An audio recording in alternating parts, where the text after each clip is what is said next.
Alright, I welcome you to another episode of Learning.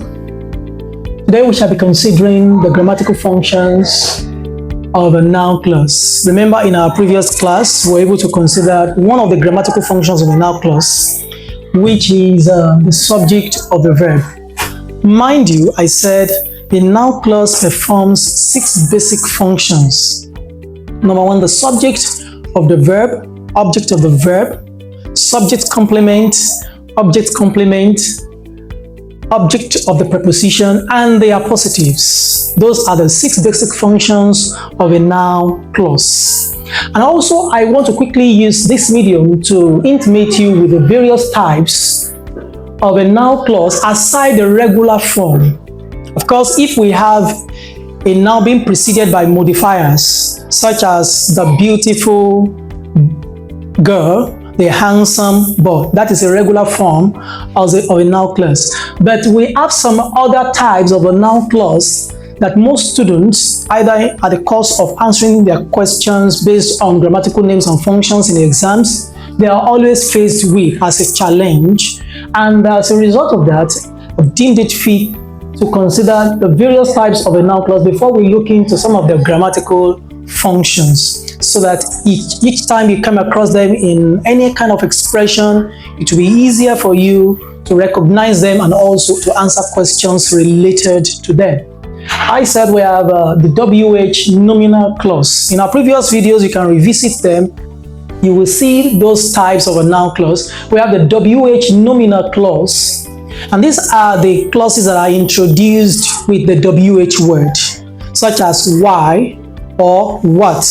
Most times, a noun clause answers the question what. We are going to illustrate, it here as the cause of our consideration here. So we have WH word. Number 2, we have nominal plus what? To infinitive clause. Take note of this to.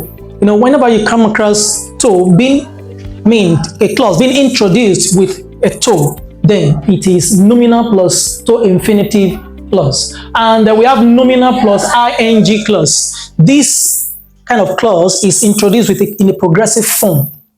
That is, with a verbal noun, it occurs in an ing form. We are going to demonstrate it here also. And the 4th one, yes or no interrogative. Interrogative means questioning. So most times it is introduced with if. So it is a yes or no. So it is a kind of clause that demands a kind of yes or no. And the last one is the that clause. Let's quickly look at the various examples under the functions of a noun clause. Today we might not be able to consider all the functions of a noun clause. We've been able to single out 3 basic functions aside the ones we had in our previous class. In our previous class, we considered a noun clause functioning as the subject of the verb. What do I call it? Subject of the verb. Yes, functioning as the subject of the verb. Now, that you came here amused everyone. That you came here amused everyone. Now, that you came here began the sentence. It begins the sentence and it functions as the subject. I said a subject begins the sentence. Am I right? So an object receives the action, is a recipient of the action. So while the subject begins the sentence. So if I add something like that you came here, that you came here is the subject, amused is the verb, everyone is the object. Now, we've been able to consider that in our previous class. Today, we want to look at noun clause functioning as object of the verb, subject complement, and object complement. Now, to start with, object of the verb. You know what an object is. An object is the recipient, the receiver. Most times it ends the sentence. It receives the action. Now, for instance, if we have I gave what you like to you. Now, I is our what? Subject. I is our subject. Gave is our what? Verb. Am I right? Okay. Now, the next question we need to ask ourselves is, I gave what?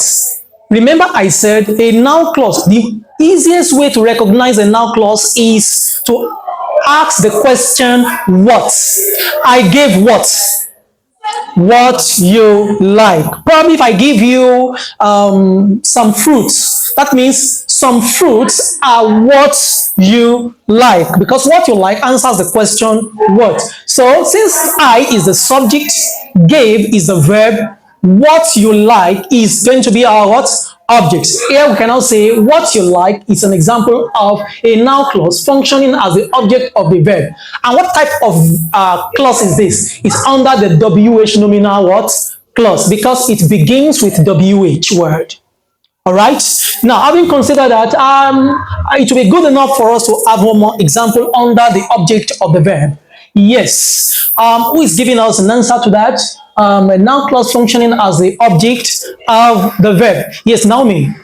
James likes to play games. Yes, James likes to play games. Now, what is the noun clause here? To play games.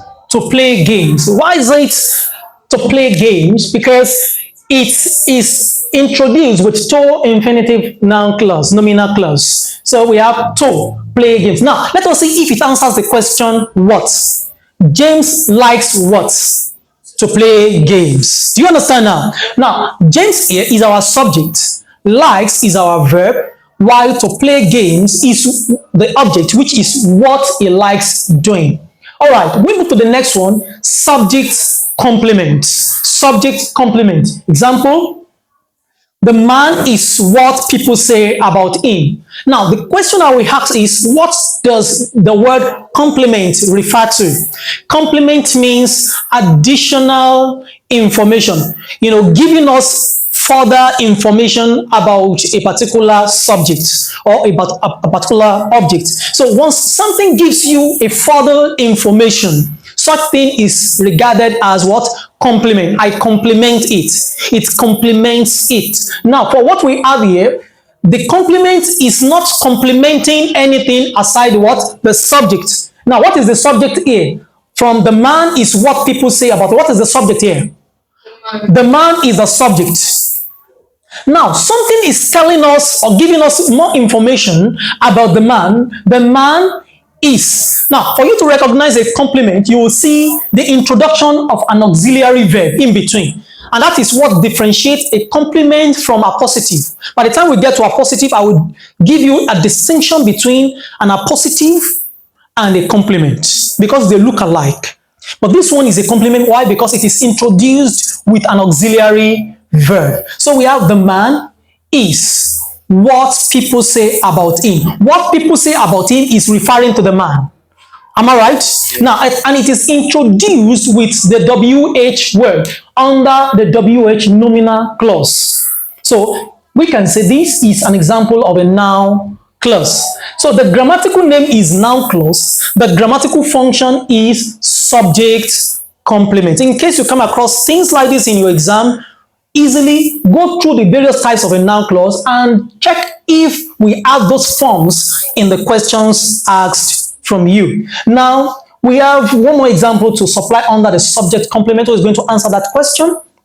All right. Oindamola, yes. The solution is to appoint a new leader. The solution, okay. The solution, that's very good, is to appoint what? A new leader. A new leader. All right. What is the noun clause here? To appoint a new leader. Yes.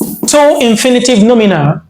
To infinitive nominal. To appoint a new leader is our noun clause. Why is it our noun clause? Because it answers the question what? The solution is what? To appoint a new leader. And to appoint a new leader is referring to what? The solution. And that is why it is what? Subject complement. What is our subject here? What is our subject here? The solution. The solution. So if the solution is our subject, something is giving us additional information, or better still, complementing the solution, which is to appoint a new leader. Now, the last for today is object complement. Object complement. Now, I said a complement gives us information, buttresses either the subject or the object. Now we have object complement. We've seen the subject complement, now the object complement. Remember, object receives the action. Okay, all right. So the voters here, can we call this the subject? I mean the objects, the voters. The voters considered Grace leading the project. The voters, is it the subject or object? The subjects. Am I right? Yes. The voters, because it begins the sentence and it is the performer of the action. The voters, what is our verb? Considered. This is our verb. Grace. Grace is our what? Good. Grace is our object. Now, something is going to give us more information about Grace, and that is leading the projects. Leading the project. So, since leading the projects gives us more information about Grace, then it is complementing Grace. It is complementing Grace. So we say leading the project is an example of object complement. And leading here is an example of nominal plus ing clause. Nominal plus ing clause. So leading the project. So if you are asked what is the grammatical name, the grammatical name is noun clause. What is the grammatical function? The grammatical function is what? Object complement. Object complement. Now, it will also be good if we can provide one more example under the object complement, just like the previous ones. Yes, who is going to answer that? All right, Angela. I know him to be an honest man. I know him to be an honest man. All right. So can you tell us what the noun clause is there? To be an honest man. To be an honest man. Now, why is it to be an honest man? Number one, let us analyze it. What is the subject here? I. Our subject here is I. No is our what? Is our verb. Him is the object. Now, something is not giving us further information about the object. To be an honest man. Who is to be an honest man? Him. All right. So, since to be an honest man is giving us more information about the object, and it is also introduced with to under the nominal plus to infinitive clause. So, we call it object complement. What do I call it? Object complement. So far, so good. We've been able to consider grammatical functions of a noun clause, the subject of the verb, the object of the verb, subject complement, object complements. Join us in our subsequent class as we delve into some other functions of a noun clause. Till then, I remain the amazing instructor. Bye.